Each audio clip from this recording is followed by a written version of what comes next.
Hey, good morning, family. Welcome to Coffee and Craps with John here at Casino Gaming TV from my regular channels, Pro Craps, if you don't know already. Let's get going. We're going to start with our morning kind of get out of the gates here and make some money, I hope. Now, I was joking around with y'all in chat that I did a little bit of warm-up because I was bored. I actually got up earlier than normal today, and I'm on my second cup of coffee already, and I threw a little bit, and I had a good roll, and I'm like, uh-oh. I had a good roll. Maybe I blew it here, so let's see what happens. We're gonna roll out with our normal 320 across and 3 cracks at the horn. So 320 across looks like $50 bets on every number. Of course, 6 and 8 go to 60, obviously. And we'll get those set up. And I've got 30 bucks left, 10, 20, 30 to take 3 horn hits. And the reason why I'm doing this, and I really wanna actually kind of address this directly with Chris from Sideshow Gamble, who did a rollout of my 3-tiered way of thinking, which is like, a YOLO, a little bit of regression, build some profit, go for the ceiling kind of thing. He was doing it at 330 inside. I'm going 320 across. So my bets are lower, but I've got more numbers covered, and I'm adding the horn in as well. And the reason for that is this: if you're going to YOLO, which everybody hates the YOLO. Well, people love hate, right? People are like, oh my God, I'd never do that. But I can see where it gets you where you want to be pretty quick. If you're going to YOLO, you got to cover everything. Because if you only have the inside numbers covered, that's only half of the combinations, right? If you're looking for a YOLO, you only live once. You need every roll to count. You can't take a roll off because the 7's coming. So I'll take a lower level hit at 70 bucks out here or $70 here on the C if I can get it, but I want every roll to count. I don't want to be in a position where I'm wasting rolls, because every wasted roll gets you closer to getting burned. So with that said, let me come out here, get a point established, and then we'll figure out what we can do here. There's going to be a 5, 5, 10. Our first point is going to be a 10, hard 10. Here we go. Now, we're going to run the butter burger again. So I'm going to take 3 hits. We're going to go outside in, reducing our bets. I'm going to reduce them down to a quarter instead of $10. I'm going to leave some risk out there kind of knowingly, just to get my base bet a little higher. So we're going to come out of this thing in 3 hits if I can get them, and not having made any profit, which is not normal for me, but we're going to try it anyway. Let's first avoid big red. So there's a 4, 1, 5. Okay. And again, I keep forgetting that would be a bet on the C. That would lose. I'm going to put that right back out there. Okay. The 5's going to pay 70 bucks. 70 bucks. We're going to take the 4 and 10 down to just a quarter. Instead of, we were going down to 10, I'm going to leave them at a quarter here. So we're going to bring back 120 bucks to our rack. So we're reducing our overall risk. Now it's at 200. We brought 120 back. So our overall spread out here is now 220. So we're reducing risk as we go, not to the degree I was before. All right, here we go. Let's get hit number 2 if we can. Yesterday, this is where we failed yesterday on hit number 2.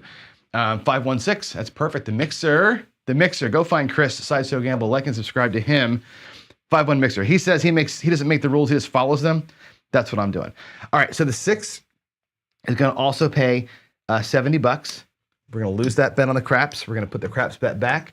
We're gonna take our 5 and 9 down to a quarter, which means we're bringing back another 120 bucks.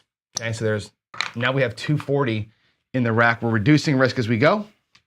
One more shot, our last of 3 rolls here before we can start playing at 160. So let's get it set up. Here's the money shot. This is the one we need. It's a 6, 4, 10, 10 on the end. That's the point. And it's a hit. So the 50 will pay, or 25 pays 50. I'll take the nickel for 5 bucks, and we'll pay our vig with $1. So 50 for 1. And at the same time, the 6 and 8 both come down to 30 bucks. Now we're at 160 across, which is my higher level than normal goal. Okay. In my rack, we'll lose the craps. And okay, the craps is 30 bucks donation. It's fine. What do I have here in the rack? 100, 200, $300, 325. I'll make that look like a quarter for us. 325, 335, oh my God. 335, oh my God. 345, 349 is in my rack. So we're $1 light of the 350 we started with. We're basically even in 3 rolls, which normally I like being ahead after roll 3 by 50 or 60 bucks, the way we would play it with $10 level, but I'm already at 160. I don't have to work from 64 across to get to 160. I'm already there. A couple of hits in here, and we're gonna be in great shape. So here we go. It's coming out. Excuse me. 5. New point's gonna be 5. 3 and a 2. That's a 5. Here we go. We're gonna do a press, collect, or maybe I might just do press, collect the first time here and work it that way. We'll just do a 1 press, 1 collect on every number to start locking profit because we don't have a lot, and then we'll start going for it. So, or we can just 7 out and get nothing out of it. So we lost $1 on the roll. We lost $1 today. So we got to our good base, 160. I like that. We lost $1, and the $1 was the vig that we paid on the 10, actually, which is kind of funny. But we gave ourselves a chance, right? These strategies, this 3-tier way of playing is all about opportunity. The whole thing here is give yourself a chance at it. Just a chance win. There's my 350 for the next time, which will be tomorrow morning. I'll put that aside. I'll leave the 7 there to shame myself with, and that's going to be it. So there's our morning warm-up. We got 4 rolls in, I guess, right? No, 5. We had 2 points get set, 3 hits on the board.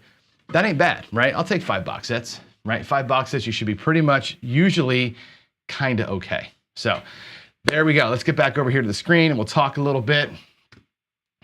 All right, good morning, everybody. We have a lot to talk about today. It's going to take me a hot minute to get through. I got a big agenda here for us to get through as we go through this, but I want to give you some highlights on, obviously, my morning announcements. I want to address what happened in chat yesterday. There was some confusion and consternation around that, so I want to make sure we have a chance to talk about it. I got a poll that I want to review with you, and I've got a mid-mo-yo question. I got some DI talk. Lots of things happening here. So here we go. Let's chat, and I think that Duracell's got a comment. Yes, we're going to talk about this morning for sure. That's going to be a big topic here. So let's get to that in a minute. To go through our regular morning routine here is this. So I want to remind you that the Friday Night Fights is coming, but it might be Saturday. I talked to Carl. He can't make Friday, but he can make Saturday. I'm going to talk to Big AZ and see if that's okay for him. The real question I got is that okay for you? Like, the Saturday work? Second week in a row, we can't get it done on a Friday because of schedules. And you know, summer is summer, right? Everybody's got plans in the summertime. There's concerts, there's shows, there's dinners, there's date nights. So whatever. If you can do it on Saturday, maybe I'll put another poll question out here. I'll do it really quick. But give me a second to type this in. Add another poll. Can I do another one? I can't. I can only do 1 poll at a time, I guess. Well, YouTube, you're awesome. Okay, if I end this poll, no, I'll leave it out there. I'll leave the poll out there. Just write in the chat, Friday or Saturday. Just say Friday or Saturday or don't care, right? If you have to do one or the other, or you just don't care, put it in chat so we can know. That way I can reschedule it with the guys. So that's that. A reminder that Craps Chat is on Sunday this week, 7:31 at 6 o'clock Pacific time. Jeff and Skill leading the way. I don't know what they're going to talk about yet, but it's happening. And you know how much I love my Craps Chat. So I'm looking forward to that, of course, on Sunday. Get over to Dice DGen's channel. Chris and Greg from 555 Craps did a show, 2 of them actually. So Chris rolled out and introduced Greg's new brainchild, which is this Velveteen Rabbit strategy. They talked about it over the phone, I guess, for a while. Greg's great about that, by the way. He talked to Greg on the phone, just kind of hashed it all out. Rolled the strategy out. Then they went live last night together, which was great. I love watching the banter and stuff. It was pretty cool. It's a cool strategy. I may roll it out today a little bit, just to give you kind of my take on it. I have some thoughts about it. I'll roll it out here maybe as part of our deal. So more on that in a minute. Maybe a few minutes. We'll see how we get there. And Midmo Yo's been asking. I've been doing his here's the deal thing because I think it's great food for thought. I think it's good to comment on that. He's putting out this other thing where he's like, here's my craps question. And his craps question this week was, what's your worst beatdown at the casino? Well, quick story for me. My worst beatdown was the second time I ever went to Vegas. That's probably 25, maybe 25. So this is, no, I wasn't. I was 32. I'm trying to think how old I was now because shit, this would have been a better story, I guess, if I remembered what fucking year it was. Anyway, Zach, my son Zach, he was 8 or 9 years old. So this must have been, shit, I must have been 35. Anyway, he was about 8 years old. And we go to Vegas, and my wife is playing video poker, which she's really good at. I'm down at another casino. We both brought $1,000. It was like the most we'd ever brought. We had this vacation planned. My business was doing good. We brought $1,000 with us. And again, this is going back about 18 years. So that was a lot of money. That was a huge amount of money. This is before I even had any kind of a 401k account. This was like we got paid, saved a couple of paychecks up, and then went to Vegas. Like we were not smart gamblers yet. I'm playing somewhere. She's at the Casino Royale. She hits 4 deuces or 5 deuces. Calls me up, come get her. I come running down there from wherever I was. I had to take the cab down there to kind of stand with her while she got paid. As she gets paid, she hits it again. So she hits 2 times. She hits the 5 deuces at Casino Royale, which basically covers our son's school tuition. He was going to a private school. Super stoked, right? Me, take my $1,000, and I literally burned it. Like I was so happy that night, and we went out, and then we went down to the Stratosphere, and we went up top. I did the rides. I'm like, I'm gonna play a little bit, and so I took my money. I went to the baccarat table, lost $250 in like a minute. Like, just caught that run and lost it. Okay, shit. I go to the roulette table because craps was full. Go to the roulette table, literally burned $500 at roulette. Like in a New York second, I was done. $250. I'm like, what the hell? I go to the craps table, lost it at the craps table. Just like within probably 45 minutes, right? Done. Right? I was like completely out of money, and I had 2 days to go in Vegas. So I literally like went on full tilt that night, and not even full tilt, just what a bad, horrible, whatever, man. It was bad. That's my beatdown. Lost it all with 2 days to spare. Luckily, she had won and floated me some money that I kind of trickled with all weekend long, and I had to pay her back. That was my worst beatdown, and it, again, just caught one of those horrible days, and I've never gambled at the Stratosphere since because they took my money and they owe me. Maybe I'm a better gambler now. I should go back because they do owe me a little bit. All right, that's my answer to your question there, Jiro. Now let's talk about the next thing, which is our community. So before I go to the screen, I want to talk about what happened yesterday. So yesterday we had an issue. Not an issue is the wrong word to use, but a couple of guys were talking, and again, I don't see the chat, right? I'm over here playing. I can't tell what's going on in chat. I never see it till it's over, right? So we had a couple of guys, I don't know, arguing is the wrong word for it. They were kind of just, talking. And a moderator felt like it was getting a little bit heated and potentially was going to go south, okay? Now, we've had problems in the past of the chat going south. And what happens when the chat goes south is a couple of things, right? First of all, it derails everything. I don't care if we talk in the chat about football or anything else. You don't have to talk about what I'm doing. It doesn't matter. This is your, the craps or the chat is really yours, right? It's your time to kind of be y'all, right? Just have fun, be together. However, if it goes sideways, and it has gone sideways a number of times. There's been a time in Craps chat with Jeff that it went sideways. There was a couple of times on this show where it's gone sideways, more than once, 5 or 6 times actually. It's gone really south because you get some of this going on. And what happens that you don't see behind the scenes, right, is that I get emails afterwards and text messages like, oh my God, do you see what so-and-so said? And geez, and it was like, I get that a lot. And what I don't want is, I don't want to censor anybody. I don't want the chat to be kind of a militant sort of thing. What I do want, or what I don't want to see is when it goes south or somebody goes on tilt, the whole tone goes away. And you get everybody in the chat kind of rolling their eyes and going, oh God, would this guy just shut up already, right? So that's the moderator's job, is to be like, just shut up already. Like that's like, just calm down, right? What should have happened was a warning goes out and say, hey, can I just chill it out a little bit? I don't like where this is headed. That would have been fine. The moderator chose to use what we have. Google gives us a timeout feature. We can set somebody to be silent for 5 minutes, and that's it. Like, stand in the corner, think about it for a minute, chill out, come back, and do your thing. That's what happened. The moderator thought, maybe that felt a little personal from this guy to that guy, and hit the button that said just timeout. Right? No warning, no wording. That was the problem, was that it was a timeout. There was nothing spoken about. So I think the procedure which we don't have the procedure, wasn't followed, like the right thing to do. So that's what happened. He just felt like it was maybe potentially going to go a little bit sideways and just put the brakes on it. That was the whole thing. The problem is he pumped the brakes and didn't say he was pumping the brakes. And now you have a situation where somebody thinks they got banned and they were just literally in the corner for a few minutes. I got to deal with that now. I'm gonna have to go and talk to everybody, make sure that it's copacetic and we're good. The whole point of this is that I want the chat to be yours, but remember that it's a reflection on me and the channel and Jeff and Skill and everybody else who has a show. Our chat reflects everybody. So I don't want it to be a thing where it gets derailed and just goes over here and where everybody's going, God, guys just stop so we can pay attention. That's what we're trying to avoid. Just that. Not trying to censor anybody, just kind of keep the tone where folks want to stay engaged. That's the only thing. That's the whole story.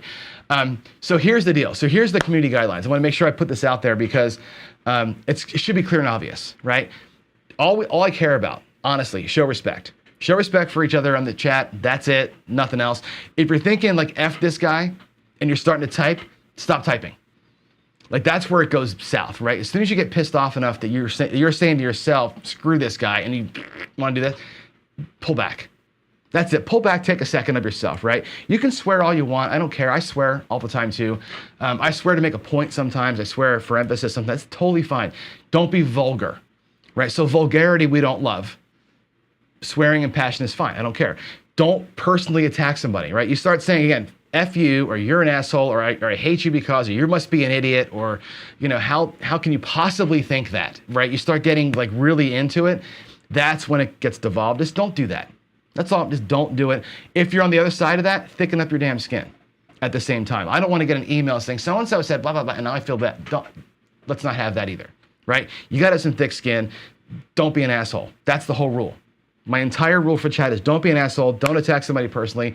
Don't be vulgar. Easy. Easy peasy. That's the only thing we're going to do. Now, we're not all going to agree. And like I say here on screen, we're not all going to agree. And in fact, I hope we don't agree. Okay? I say this to my students all the time. I say it to you all the time. Greatness comes from an uncomfortable conversation, right? Uncomfortable conversations are great because they make you think. Passionate debates are great. They make you think. They make you defend your position, find facts, whatever else. But when it gets jacked up, and you all know when it gets jacked up, it sucks the life out of everything. It sucks the life out of the show. The chat goes south, and it's a total distraction. I want to avoid that. So this is not about being woke or being censored or anything else. It's just be good. That's all it is. Be good, right? Nobody's being censored. I just want to be aware of those times where the chat just goes sideways and everybody's like, oh, God. And so don't be that guy that makes everybody roll their eyes and wish you weren't here. That's the only story. So we're going to get some moderators. Additional moderators. They'll be marked as blue. They have a wrench next to their name, so you'll know who they are. I'm going to add more because moderators that we have, myself and Jeff and Skill and others, have their own shows. So you can't moderate while you're on your show. I can't moderate when I'm on my show. Obviously, I can't see the chat. So I'm going to add some folks to help out. Okay? And here's the simple way we're going to moderate things. And again, this was not followed yesterday because it was never a procedure that I set. I just hoped that it would happen. If it goes ugly, simple, tone it down. Please tone it down, right? If it gets more direct, like keeps going, a more direct, hey, we're going to pump the brakes here, guys. Just chill it. If it still goes on, then we get the 5-minute penalty box, which is what we went right to the penalty box yesterday without the warnings ahead of time, okay? If you come out of penalty box and you're still being a jerk, you'll be done for the day. And if you come back the next day and you're still doing it, you'll be done for good. That's the only thing. That's all we're doing is just trying to keep the chat, the tone, not eye-rolly, okay? It's again, nobody's being censored. Talk about what you want to talk about. Use language you need to use. That's it, right? Be passionate, debate hard, argue fiercely, bring your facts, do your thing. Just don't cross the line. And you all know what the line is, right? We're all adults here. We all know, like, oh, that was not probably good, right? When you start going, either I wish I wouldn't have said that, or somebody says I wish I wouldn't have read that, that's the red flag. So just stay away from red flags. That's all I'm saying, right? And we'll do a better job as moderators of hey, let's chill. Hey, oh, cool. I didn't like that at all. One more time, we're gonna hit the brakes. And that's it. So we hit the brakes on somebody yesterday without telling them we were gonna do it. That was the whole problem, was a really bad communication. So I'm sorry about that.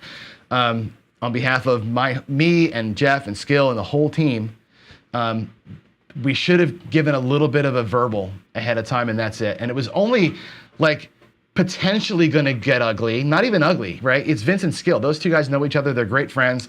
It was just, in the moment, it felt like, I don't know, I like where this is headed. That was it. So bad communication on our part. This is the rules, simple rules, be grown-ups, done, right? And the moderators will also agree to be grown-ups and treat you. Obviously, we're not here to censor or moderate you. We're here to just make sure the chat stays healthy. That's the whole thing, and I hope that works, okay? That's it. Now, moving on to actual content. I've been doing these polls on the ProCraps channel. I want to share them here with you because I find these kind of things sort of interesting. I asked you all, what was your number one non-craps game? And here's the results. Roulette and blackjack and Hold'em were the highest, which is surprising. In the comments, though, we got a lot of horse racing, sports betting, and pie gal. And what I find is people who love craps like to think, which is why I think Hold'em and roulette and the sports and horse betting were so high, because those are games where you don't just, like Baccarat or Pie Gal, you get what you get and you're done, right? That's it. So you don't end up in a place where you're relying completely on a coin flip. You have some say in the matter. So I thought it was cool. And I think that leads me down the road of, if I'm going to do more content on this channel and bring more people in, I'm going to bring in poker people and sports betting people and Baccarat people. That's going to be it. Okay. So there's that. Let's see. Let's go back over here. What am I saying here? Dorsell wants to say, everyone knows Vince got the timeout. We don't know who did the timeout unless it was, no, Skill did not do it to Vince. And I'm not going to out the moderators. I just don't feel like that's appropriate to do. We're talking privately about that, but it wasn't like Skill was talking to Vince and Skill banned Vince. That did not happen. It was somebody else who went, he was like looking at it and his thought was, you know what? I feel like Skill's getting the broad side of a shovel there, and he was trying to do it for him. And I think that, and it's a good thought, right? It's a good, I want to protect my guy. But that's it. That it wasn't Skill. It was just somebody else. And again, I think it was more of a protectionary thing. I see Skill in a situation where I don't like what I'm seeing, and again, heavy-handed, wrong choice at that time. So that's why I talked to the moderators. We're going to set a rule. Here's how we do it. We're going to escalate it, and softly, literally, guys, please chill. That's going to be it. That's going to be the whole thing there, right? Is that okay with everybody? So there's that. All right, let's go back. Are we done here? Are we all the questions answered? I'm not going to say the person's name, who it is. There's reasons for that. I just want to keep. I want to keep. Some people have some anonymity, and that's the only reason why I'm doing that. So, in the future, that will not happen. In the future, the moderators will be in the chat saying please, and you'll know who exactly is talking about it. But that's it. Victor wants to talk craps. Yes, sir. We're talking about craps. Let's go. Let's talk about something fun. Daily Dose of DI. Here's another one. Yesterday on the Daily Dose of DI, I talked about dice influence being dangerous. Okay, dangerous meaning if you're new to DI, especially dangerous because you're not very good yet. I was awful for years, right? For the year and a half that I started really hardly working on it. Dangerous if you bet it wrong. Okay, this word insidious means something different, and Greg has said this. Greg has said it's insidious. Okay, and man, that's a tough word to use, right? But insidious really means it gets inside of you and it seems okay, and then it starts to fester and it becomes a really bad thing, right? That's what he's meaning here. We can do this on two levels, right? Dice influencers, people can be insidious. This is the guys that are trying to sell you shit. Like, ooh, look at me, I can roll 15. Come pay me $1,000 and I'll teach you how to roll 15 too. That seems enticing, and it's like, man, he's making it look really easy on camera. Let me get into some of that. Seems easy, seems cool, a little bit of investment, and it gets inside you and it festers, right? That's insidious, human level. The insidiousness of dice control, according to Greg, and I'll use his words here, because he's not with me today to talk about it. The insidiousness of dice control is this: that it gets inside of you, and you end up spending $4 grand on a table. to practice it like I did, right? Is that what's happening here? It can be a problem because it can fester. And if you don't actually run it with intelligence and with some gumption, it'll eat you up, right? It'll eat your money at some point. It'll eat your time. And that's what I think Greg is saying here. It's insidious. Now, I think if you're going to do it, you got to go all in. You can't do this halfway. You've got to, buy equipment. You got to buy dice. You got to do that, and you got to practice. And it takes a lot of time. For me, and I've said this before, yeah, it's inside me, right? I'm digging it. I'm loving it. It's a challenge. I'm all in. I find it therapeutic.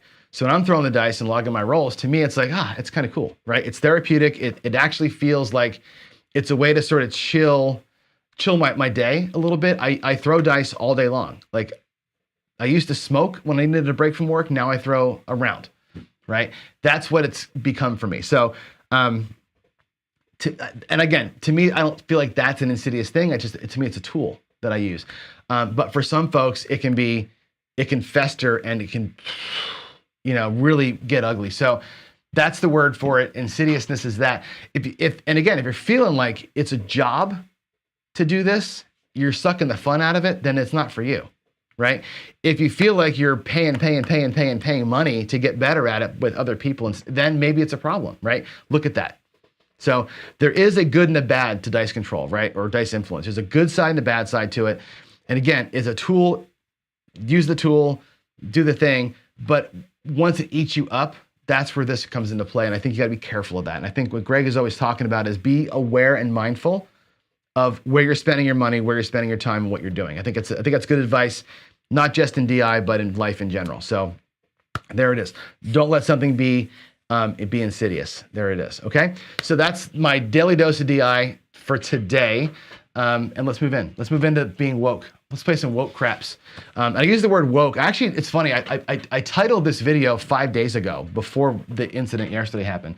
And by woke, I only use it because I'm using the word triggered here. So my son, when he went to college, he bought his first, as a freshman, he bought his first set of books from the bookstore, and it had all these like tabs in the pages, like they were all dog-eared, and things were highlighted. And the book that he got was highlighted with what they call trigger warnings, right?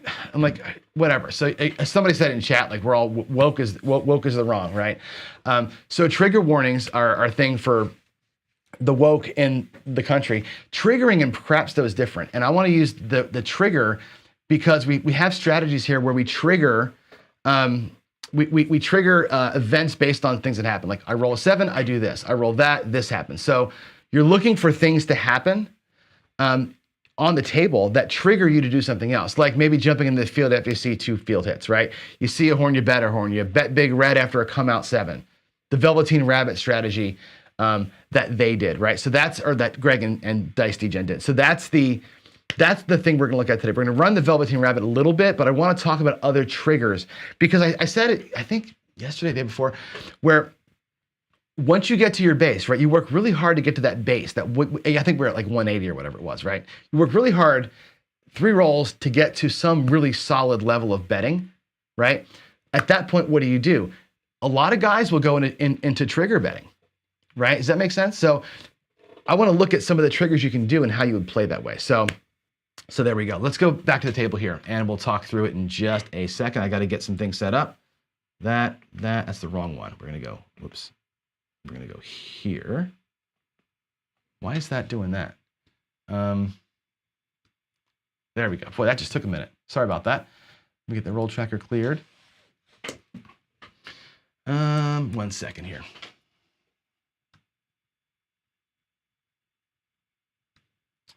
All right, give me a sec here.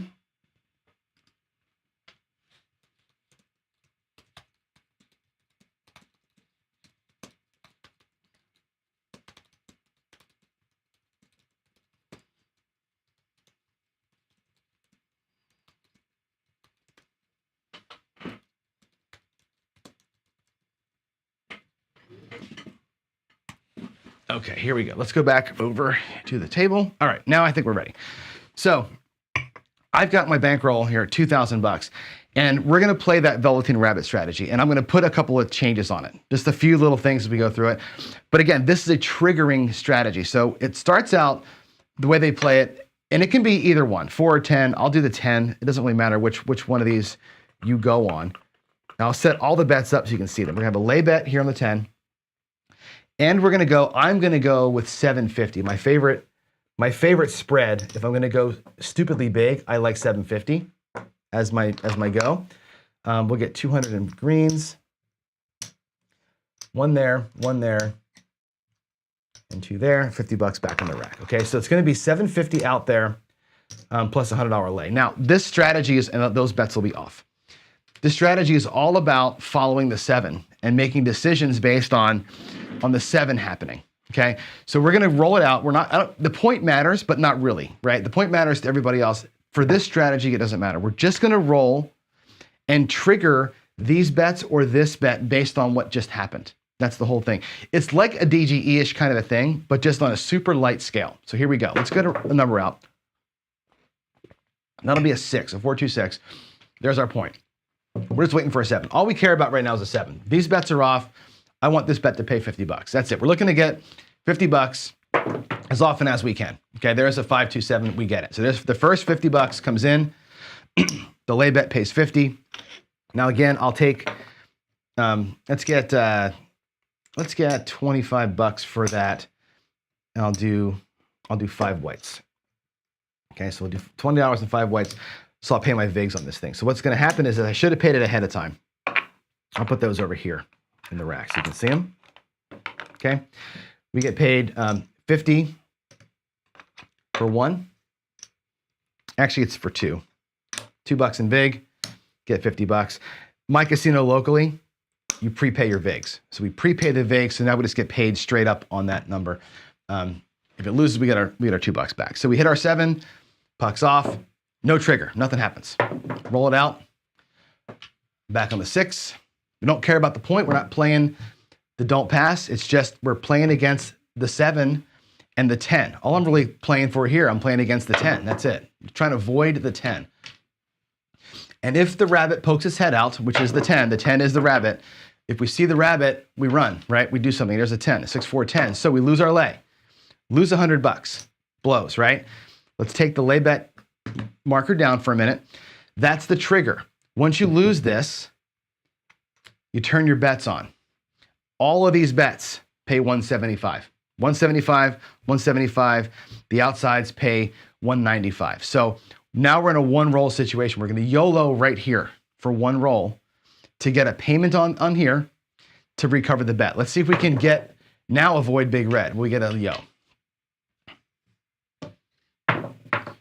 And we get a 7, which is fantastic. So Chris Dice Degens said, hey, I bet you can't break the strategy. Well, guess what? I broke it. So we go all in, right? Our trigger gets beat for 750. That's a bummer. What I'm going to do, I'm going to leave the money out here. Okay. I'm going to take $1,000 out of my rack and take 250 and change. There's 750. So I basically repaid my bets. So they're back out there again. They'll be off. And now we have a problem, right? These went off. We got burned in here. We lost our 10. You're going to come back here with double the 10. We're going to lay the 10 now for $200. There's the ladder that's being brought into us. Then we ladder up this bet back here, trying to earn our way back. We just got beat for basically $1,000. We lost 750 out here, and we lost 100 up here. We're 850 upside down right now. Point's going to be 4. Again, just playing against the 10. That's it. Playing against the 10. There's a 6. There's a 5. I'm going to roll pretty quick here. I'm not using the roll tracker. It's got a issue this morning. There's a 4. It's at the point. It doesn't matter. We're not playing the don't. We're getting some dark side action. There's a 5 to 7. So again, I should have paid the VIG ahead of time. It's a $5 VIG for the $100. That pays 100. I'll bring it back to its base level and bring that back to my rack. So we're going to work our way back to health here. The lay is still up. And again, with that new lay, it's going to cost me $3 change. And there we have it. 5. Let's go to the 5. There's a 3. Doesn't matter. waiting for a trigger, waiting for that 10 to hit. And really what I want the 10 to hit. I want to get these bets activated because they make me more money, right? They make good money up there if I can avoid disaster. There's an 8. Again, it's looking for a big red versus the 10 here. It's all we're caring about. There's another 10, hard 10. Boom. Lose our lay again. That triggers those bets to come on. Now we're in a one roll situation here. I will roll that to either a number 7, but if I get a horn, Greg turns these off. I'm not turning them off. I'm going to roll. I want a result. I want to lose them or win them. I lost it the first time. This time we win it. 5 and a 4. That's your 9. So the 9 hits for 175. These will go off. The 100 replaces the one we just lost. Essentially, that you profit $75 every time that happens. So I don't mind when the trigger happens because most times you're going to win this up in here and bring 75 or 95 bucks off every time. So the lay bet goes back up along with the prepaid VIG. And here we go. There's an 8, hard way. Get a sip of coffee here. There's an easy 8. 5-3, easy 8. Excuse me. There's a 6-5 yo.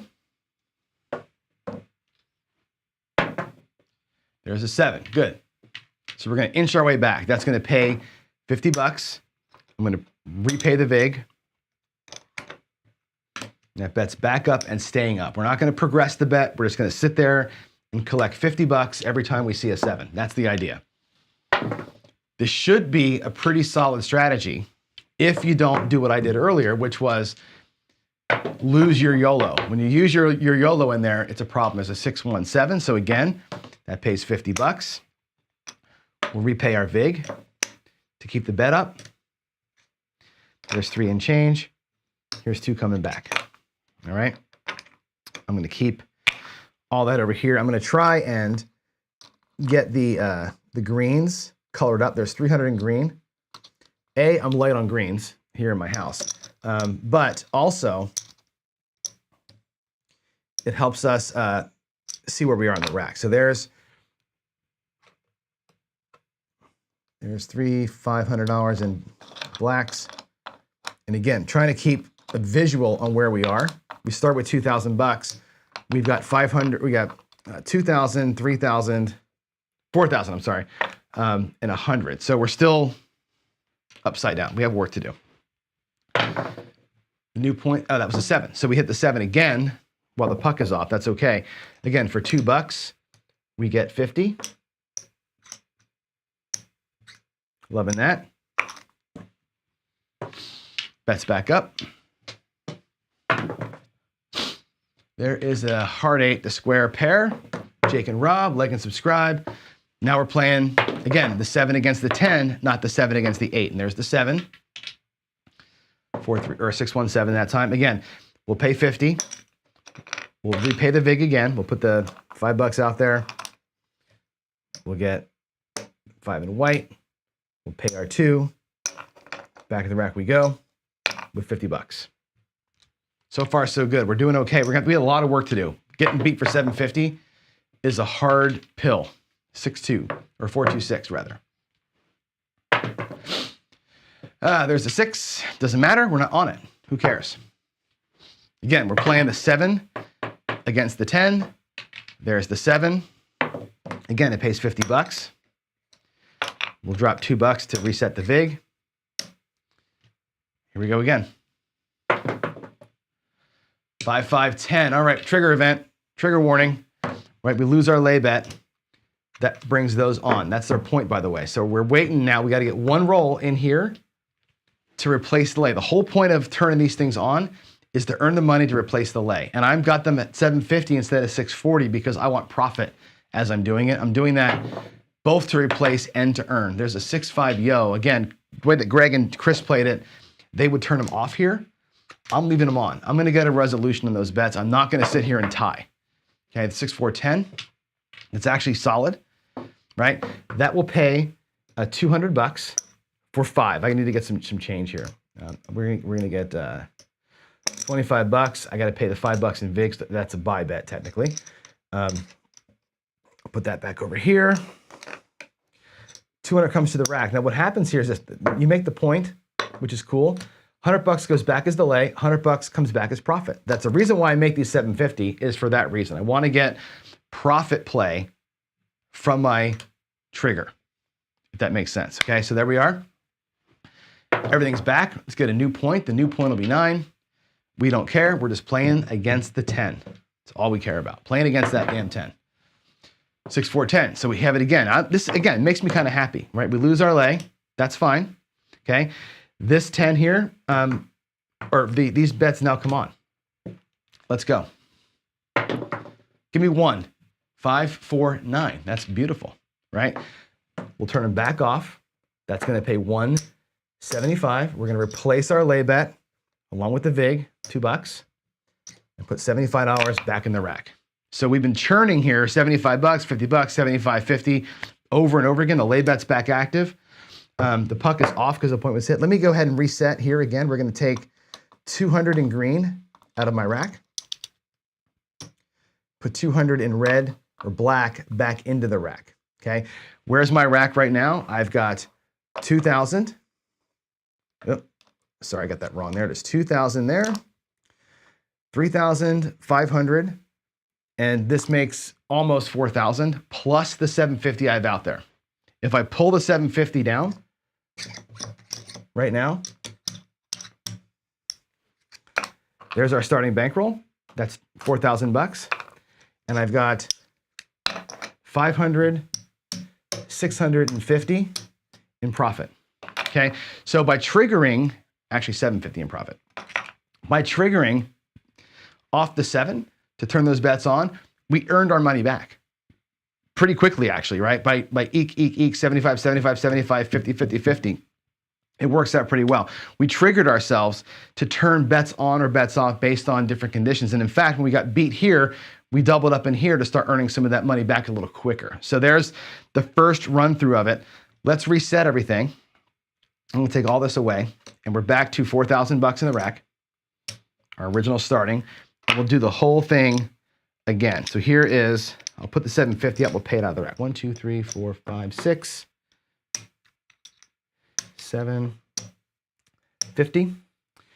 Out of the rack, I'll take 500, 700, and that, and get back 50 and change. So we're gonna have to earn back to 4,000 bucks. Again, let's see if this can survive another run. I'm gonna take this quarter here, and I'm gonna get 15 and 10 whites. That'll be our VIGs. What I'll actually do here is I'll prepay to buy the 4 and 10 now at $5 each. And I'm gonna prepay the VIG for the no 10, and we are set. That's gonna be off. This is gonna be a lay. And again, we're looking, we have 3,625 bucks in the rack. Got some work to do. Let's go ahead and make it. Here we go. Play against that 10. Ooh, look at that. 7 out of the gate. It's awesome. All right, that pays 50 bucks. Love that. We'll drop 2 to reset the VIG. Trigger, trigger, trigger. There's a 5. Looking for things to happen so we can make a move. I'm not sure where that nickel came from. There's a yo, doesn't matter. There's a 9, doesn't matter. We're just looking for a 7 or a 10 here. 7 or a 10, that's all we care about. There's a 4, don't matter. Yo, mid-mo yo. 5, that's the point. Again, we don't care about the point in this strategy. We're just playing roll by roll against the 7. There's your 9. I'd love to see more 7s, right? I want that easy 50 every single time, right? There's a 6, hard 6. Easy 6, 6 the easy way. 5-1 mixer. Like and subscribe to Chris at Sideshow Gamble. Hard 4, the 2-2, the 2-2. The dancer, 4-3-7. That roll, that was a 7. I grabbed it too hard. So again, the lay is going to pay 50 bucks. We'll drop 2 for the next one. And there we go. pucks off. Hope you're getting an idea of the rhythm here of the strategy. There's a 6-5-1 mixer, 5-1 mixer. And now what I'm gonna do, I'm gonna add in, I'm gonna get aggressive. We're gonna add in the field. So now let's trigger a second trigger. We'll do two things. We're gonna trigger a couple of things now. We're gonna trigger the field after 2 field hits, and we're gonna hop the reds after a 7 out. We're gonna do a couple of triggers. We're gonna actually get some extra action here if we can.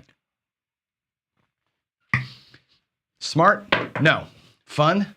Sure. 6-3-9. That's 1 field. 4-2-6, that's the point. No triggers yet. 5-3-8, there's our 8. Again, we're looking for fields, 2 in a row, and looking for the 7 out to make a change for us, right? 3-2-5 rather. 5-4-9, we are hitting some 9s over here. Hitting some 9s today. That might be a trigger for somebody, right? There's another 5, 5s and 9s. Wish the roll tracker was up, but I screwed something up yesterday, so it's not working. 6-3-9. 4-2-6. Cannot get the back-to-back fields, right? It's good. You're waiting for it. 6-2-8, that's our point. No triggers yet. Come out roll. Ace deuce, that's 1 field in a row. 4-3-7, that's awesome. We'll take our $50.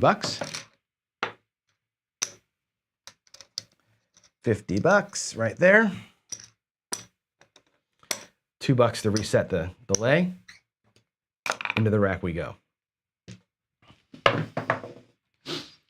3-1-4, Little Joe, or our friend Big Joe. Still playing the 7 against the 10. It's always a good bet. 5-2-7. 50, we'll put 2 back out. Rack that up. I'm going to take a quarter here, and we're going to get, again, 15 and 10 for our VIGs over here.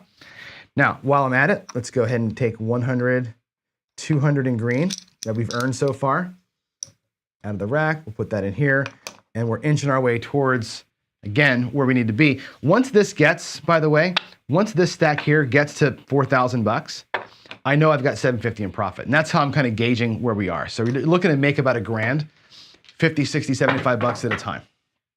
All right, there's a hard 10. That's actually going to be the new point. We hit the point there, or that was a 7. We hit the point. Our new point's going to be 10. We lose our lay. Okay, that's a trigger. Once the lay goes away, we turn the bets on. And now we're looking to get a 1-hit score, elevate the income a little bit. Oh, there it is. There's the ugly one, 4-3-7. So we burn 750 on the YOLO there, right? That's the bad thing. I've done that twice now. That certainly happens. We'll turn those off. I'm going to replace them. There's 800 bucks out of my rack for $50 and change. And wow, that hurt. That was a painful roll right there, but it happens, right? But the problem with YOLOing, you know, I make this look easy most days. You can YOLO and survive. I got to pay 10 bucks for the new buys in the 4 and 10. You can YOLO and survive 80% of the time, but man, when you hit it, whew, ugly town. Now we're upside down big time. So the trigger is when you lose that, you come back up in here for double. There's 500 bucks. 200 goes in there. 300 goes into the rack, and my rack is now down to just 15, 1,800 bucks. So we cannot do that again. That's a thing that can't happen. There's a 7.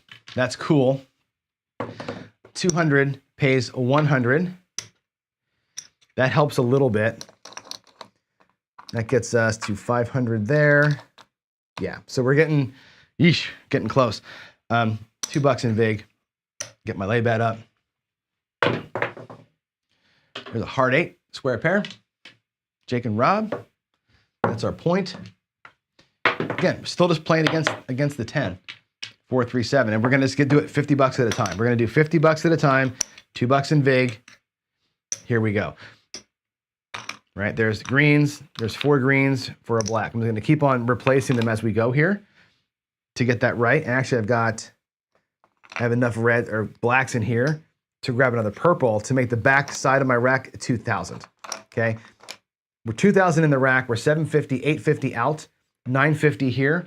So we're at about 3,000 bucks in the rack, we're down $1,000 at this point. So let's see, what time do we have? Do we have enough time to keep going here?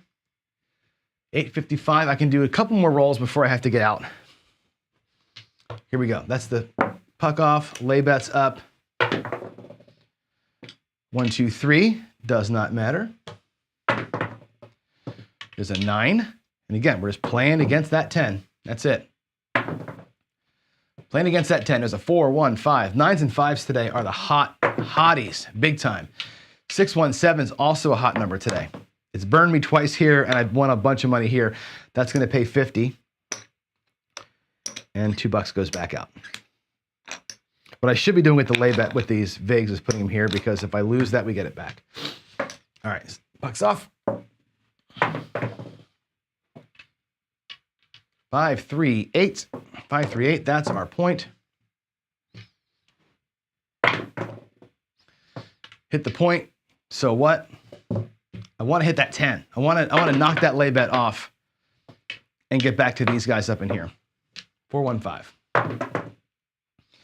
6, 2, 8. I have it off. It's actually on. Sorry. Hard 4, 2, 2. The hard 4. Let's get our next resolution, and I'll have to call the show because I got to get to work. 5, 3, 8. There's your point. Give me a 10. Give me a 10. Come on. 7 out. That's all right. We'll take the 7. We'll take our 50. We'll drop 2 more in VIG. And I'm going to pull the bets and see where we are. I got to pull this down because I do have to get actually busy here. So let's see where we ended up. Both rounds of this thing, I knocked myself off the front side. 2, 3, 4, 5.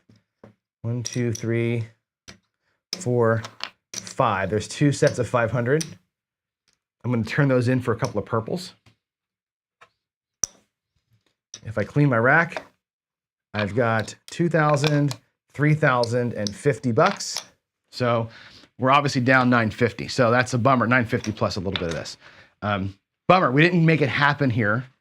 Again, bad timing. You hit that 750, you knock yourself off, and woof, brutal, man. Totally freaking brutal. All right, let's go back here and talk to you all for a minute. I got a few minutes to burn, so let me go and do this. I'm gonna go through the chats. Hold on a second. Let me get back to here. Okay, there we go. Wow, a lot of PC facing chats. Let me see what I've got here. My glasses on. No warm-ups allowed. You guys are talking back early. Let's see. Let's see. What else do I have to talk? Yo, turns off 650 and you go 200 late. Yeah. Oh, see, here's the thing. So I know DJ, and you guys were turning, when the yo comes, you were turning off the 640 and then going up. I get it, right? I want to not burn those rolls. You're right. Both of those times I would have won, right? But to me, I don't want to waste that roll. So that's where I'm doing. I could have been even had I played it a little bit differently. Again, my take on this thing is I don't want to waste a roll. So I'm leaving the 750 out there for the extra roll, and it burned me once. So it's a huge bummer. So Jalanpan says, how can we determine if we actually have dice influence compared to either being lucky? What's the indicator or metric you can use to determine that? Great question. Let me go back over here. Give me a second to find the page. I have a whole thing on this. Here's what I'm tracking with Dice Control. So when I do the roll tracker and I'm testing my results out, the way that you can tell if you're doing it right, 2 ways. One is Bone Tracker will tell you what your dice are doing, right? So if you can reliably say face left or face right is doing the same thing more than once, I think with the chopper throw, I get a lot more of that than you do with the par toss, with my bottom die. Then you can tell, yeah, I'm influencing what numbers are likelier to appear. The real thing is what you're tracking. I think tracking SRR alone is wrong. Not wrong. It's not enough. SRR just tells you your roll length. Big deal. I want to know what I can bet on. So here's the things I'm looking to bet on. Like, can I increase the come out 7 percentage by a set change or by a toss change? And again, dice influence, dice control is not just taking the same set and getting the same results. Dice influence to me is brain based. right? I'm on the come out roll, change my set, change my toss style to target the 7. I may not get it, but if I can go from 16% to 20% on my come out 7s, I've increased my rate of return. That's what I'm looking for, right? Can I target the point, hit a point of 6, change to a set that gets me a 6? I want to be out of the hand faster or out of the box numbers quicker. So set a point, hit a point, come out 7 is a great sequence to hit. And again, I'm trying to use my knowledge of what my throws do to make these kind of decisions. And that's what I'm tracking. I'm tracking for like, how fast can I make points? Can I avoid the PSO? So in other words, can I YOLO and regress right back down? Can I get 4 hits after that so I know what I can bet on? I think DI, you have to track those kinds of things, not just how long you're throwing. I think you got to track what you're throwing and when you're throwing it and get reliable results that you can do smart money decisions on. That's what I would say about that. So let's see. YOLO is a great concept. How many of those would you have to win compared to? So let's do the math on it, right? If I YOLO at 750, every one pays 175. So if I do 170 or 750 divided by 175, I need to hit 4.2 times. So 4 hits of a YOLO versus 1 loss, and I'm basically even. So it's 4 to 1. You're going to lose the YOLO 1 out of 6 times. So you should hit 5 or 6 before you miss one. That should put you ahead by about $200 over time. And again, it's a timing thing. So that's what I'm looking for there. What else? Any questions that came up that I have to address? Let's see. Old number 7. No, it does not have any statistical significance. This is literally saying after a 7, turn the bets on. And as you saw, it didn't work for me twice, right? This is also saying after you take a hit, turn them off. There's nothing statistical about that. It's just, triggering something based on something else. It's a feel thing. That's all that it is. What else? Lou asks me, based on, and I don't track with Bone Tracker, by the way. And the reason why I don't, but you're right. If you did track with Bone Tracker, okay, you see a dice set that reduces your chances of hitting the lay, I would do that, right? If I'm looking at a set that I know avoids the 4 or the 10, right? What I would do there is maybe bet inside and have the lays up and take 2 or 3 hits, turn the bets off, and let the 4 and 10 run. You can make smart. That's what I'm talking about with the actual results. If you know what your dice do, you can bet differently or change your set to tweak and change different results. I think it's an important thing. That's the knowledge that you gain from using Bone Tracker. I throw the chopper, which there is no left and right, and there is no on axis. It's an off axis throw. So Bone Tracker to me doesn't give me a lot of information. Really, it doesn't. Other tools that we're working on tell me what my bottom die is doing, which is the one I really care about. That's what I'm looking for. So Bone Tracker for me is not helpful with this kind of a toss, but for everybody else that's doing normal tosses, totally gives you that. So, all right, I think that's it. That's all the questions we got. 50 of you still here, good. Take my glasses off for the glare. By the way, I'm going for contacts this week or next week, so I don't have to do this all day long with the stupid glare. Anyway, thanks for being here today. Again, sorry about the midterm rant there about the community stuff. I know it gets off the rails sometimes when we do that. It's a good reminder. We're a community. We built something pretty cool here. I was talking to Duracell yesterday. He's like, yeah, you've built a big, vibrant, active, engaged, passionate community. We should encourage that. More talking, the better. More chats, the better. More of all of this, the better. That's it. We have to get better on our end at dealing with ugliness when it happens. And y'all just don't be ugly. That's going to be basically it, right? That's it. Keep being great. We love y'all. I love every single one of you. And again, there's nothing personal with anything. I would give Vince the biggest hug I could give him right now if he would talk to me, right? I mean, he's a little mad right now, and I understand that. Right? It's nothing's personal, and nobody's being censored. It's just we love all of you guys. Just keep this thing going. Do your deal. All right. Y'all have a great day. I gotta get to work. Because, jobs and money and such. So that's it. Tomorrow, Friday Follies, I'm going to run the same strategy, the Velveteen Rabbit tomorrow. I'm going to combine it with the Grim Reaper and my parlay. We're going to go absolutely insane tomorrow. Tomorrow, we're going to either make $30,000 or we're going to lose $30,000. We're going to go completely all in and have a crazy time tomorrow. It's going to be super fun. See you in the morning for Friday Follies. Y'all have a great Thursday. Love y'all. See you later. Thanks. Bye.